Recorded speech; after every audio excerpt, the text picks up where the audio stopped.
5월 18일 법률방송 로투데이 시작하겠습니다.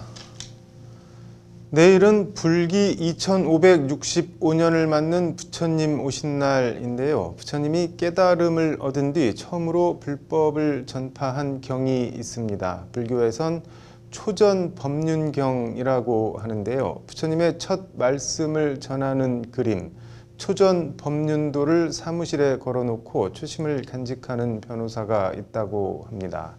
서울대 경제학과를 나와 행정고시를 거쳐 사시에 합격해 법조인으로 활동하고 있는 정종채 변호사가 그 주인공입니다. 정종채 변호사가 간직하고자 하는 초심은 무엇인지 책과 사람들, 내부거래 해설과 쟁점이라는 제목의 책을 출간한 정종채 변호사를 왕성민 기자가 만났습니다. 서울 역삼동 법무법인 정박 정종채 대표 변호사 사무실입니다. 변호사 사무실에 흔히 있을 법한 법률 서적 책장 옆으로 약간 낯선 그림이 눈에 띕니다. 사경화라고 합니다. 이 그림의 의미가 뭐냐면 이게 초전 법륜도거든요. 뭐냐면 초전 법륜도, 석가모니가 윤회의 불법을 깨달은 뒤 5 도반에게 처음으로 깨달음을 설파한 모습을 형상화한 그림입니다. 부처님께서 처음으로 이제 득도하시고 난 다음에 처음으로 법륜을 돌리는 그 그림을 그린 것이고, 그러고 보니 초전 법륜도 아래엔 중국 선종 1대 조사로 불리는 달마대사 그림이 있습니다. 사실 이 달마도는 저희 어머니가 이제 독실한 불자시고, 제가 예전에 공부를 할 때 시험에 꼭 합격하라는 의미에서 제 스님께 부탁을 드려서 얻어온 작품이고요. 그때부터 제가 방에 걸어놓고 지금까지 계속 가지고 다니는. 서울대 경제학과를 졸업한 정종채 변호사는 행정고시에 합격해 국세청에서 공직생활을 시작한 관료 출신으로 지난 2000년 사법시험에 합격하며 법조인의 길로 접어들었습니다. 달마도나 초전 법륜도 같은 불화를 사무실에 걸어두고 있는 건 초심을 잃지 않기 위한 것이라는 게 정종채 변호사의 말입니다. 이제 사실은 이 초전 법륜도가 제 방에 걸려 있는 이유 중에 가장 큰 거는 우리 변호사들도 사실 법을 다루지 않습니까? 이 법륜을 돌리면서 세상을 이롭게 해야 되거든요. 그래서 그런 염원을 담아가지고 미국 시라큐스 대학 MBA 석사와 캘리포니아주 변호사 자격증까지 취득하고 있는 정종채 변호사는 국내 5대 로펌에 속해 있는 대형 법무법인에서 변호사 생활을 시작했습니다.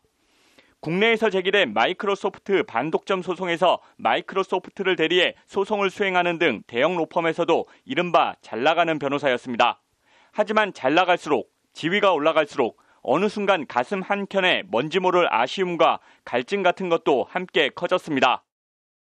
그러니까 이제 회사를 대표하는 지위잖아요.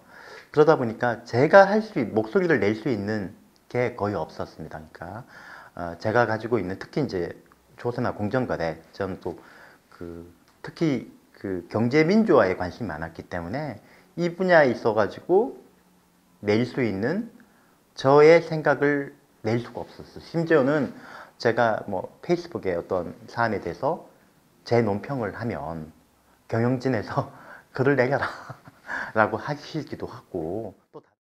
정종채 변호사는 결국 2019년 안정적인 대형 로펌의 파트너 변호사 자리를 박차고 나와 독립을 결심합니다.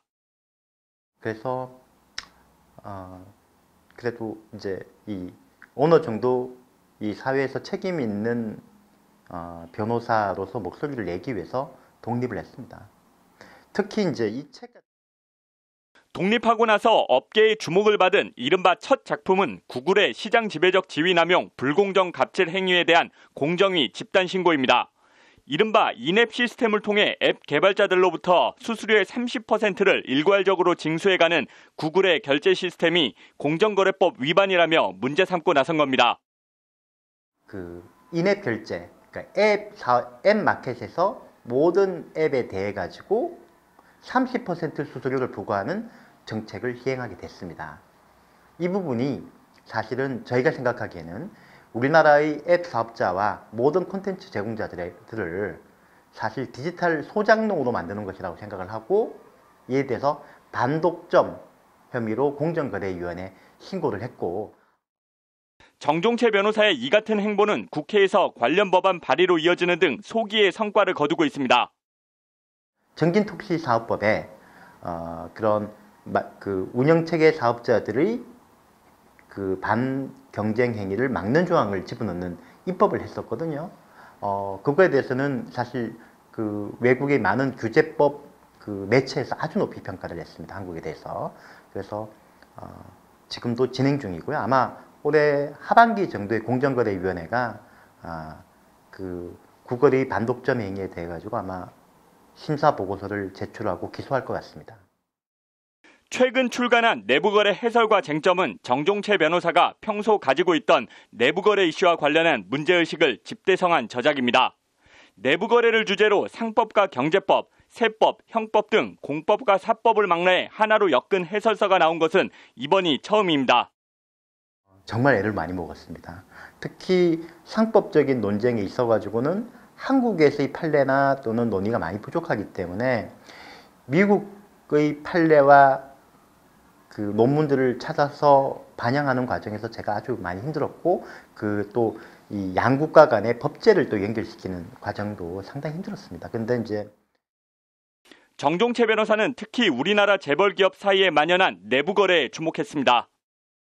내부에 이제 본인들의 CFO 라인 재무 담당자들과 그다음에 내부 사내 변호사들끼리 해결을 하고 아주 꼭 필요한 일만 대해서만 이제 로펌에다가 제기를 하고 그다음에 사건이 생길 경우에 이제 대응만 맡기는 거지 이게 지금까지는 매우 엄밀하게 기업 비밀이라고 보니까 이런 내부 거래는 창의적인 자생적 유니콘 기업의 출현을 가로막고 왜냐하면 우리나라에서 일어나는 신산업 또는 게임이나 그런 게 아닌 이상은 모두 다 그 계열사들의 지원을 받고 사업을 사실 금수저로 시작을 하잖아요. 그러니까 흑수저 사업가들이 우리나라에서는 성공하는 게 매우 어려워졌고 그나마 기존 거대 기업들의 경쟁력도 갉아먹는다는 것이 정종채 변호사의 지적입니다.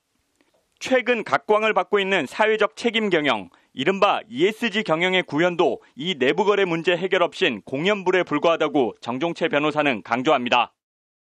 바람직하지 않은 내부 거래를 줄이고 기업의 사회적인 책임을 강화하는 게 핵심이에요. 이 두 개 S와 G의 핵심은 바로 내부 거래에 있다 보거든요. 그래서 이 부분은 사실 ESG의 핵심이고 4차 산업혁명의 대전환기를 거치고 있는 우리 경제의 한 단계 높은 도약을 위해선 내부거래 규제에 대한 보다 혁신적이고 전략적이고 법치주의적인 접근이 필요하다는 것이 책의 결론이자 정종채 변호사의 소신입니다. 사실 많은 에너지와 노력을 퍼부었거든요. 그래서 이 책이 뭐 잘 팔리는 것도 당연히 저한테는 좋지만 우리 그 법 쪽에 특히 이제 내부 거래와 관련된 분야에서 연구나 또는 실무에 시작점이 돼가지고 마중물이 돼가지고 더 큰 강을 이뤘으면 좋겠습니다. 행시 출신 행정가에서 법률가로 안정적인 대형 로펌 파트너 변호사를 스스로 박차고 나온 어떻게 보면 돈키호테 같은 변호사. 정종채 변호사에게 책임 있는 기업인의 자세와 역할을 묻는 것으로 인터뷰를 마무리했습니다. 영린을 건드려서는 살아남을 수 없지만 우리 법 체계상 우리 이 기업에 계신 분들의 본인 주인은 기업이지 오너는 아니거든요. 그렇기 때문에 기업의 이익, 주주의 이익에 가장 부합하는 결정을 하고 조언을 해야지 오너의 이익에 부합하는 결정을 해서는 그게 월급장이들의 숙명이라고 얘기하는 것 가지고는 사실 법률방송 왕성민입니다. 로스쿨에는 등록 포기나 자퇴 등으로 결원이 생길 경우 다음해 입시에서 입학 정원의 10% 범위에서 학생들을 추가 충원할 수 있도록 한 결원 보충제라는 제도가 있습니다. 이 결원 보충제가 헌법 제31조가 명시하고 있는 능력에 따른 교육을 받을 권리 등 헌법에 위배된다며 대한변호사협회와 서울지방변호사회가 어제 헌법소원을 청구했다는 소식 법률방송이 단독으로 보도해 드렸는데요. 헌법소원 청구 현장에서 법률방송 취재팀이 이종엽 변협회장과 김정욱 서울변회장 등을 만나 관련 얘기들을 들어봤습니다. 로투데이 현장 장한지 기자입니다. 봄비가 부슬부슬 내렸던 어제 오후 서울 종로구 헌법재판소 정문. 3만여 전국 변호사들의 수장 이종엽 대한변호사협회장과 김정욱 서울지방변호사회장 등 법조단체 지도부들이 헌법소원 청구서를 들고 헌재로 들어섭니다. 법학전문대학원 설치 운영에 관한 법률 시행령, 결혼보충제가 위헌이라며 헌재에 헌법소원 심판을 청구하는 겁니다. 로스쿨의 정원을 편법적으로 늘려온 결혼보충제는 이제 헌법재판소에서 위헌임을 판단받아야 됩니다. 이것이 법률시장 정상화의 첫걸음이 될 것입니다.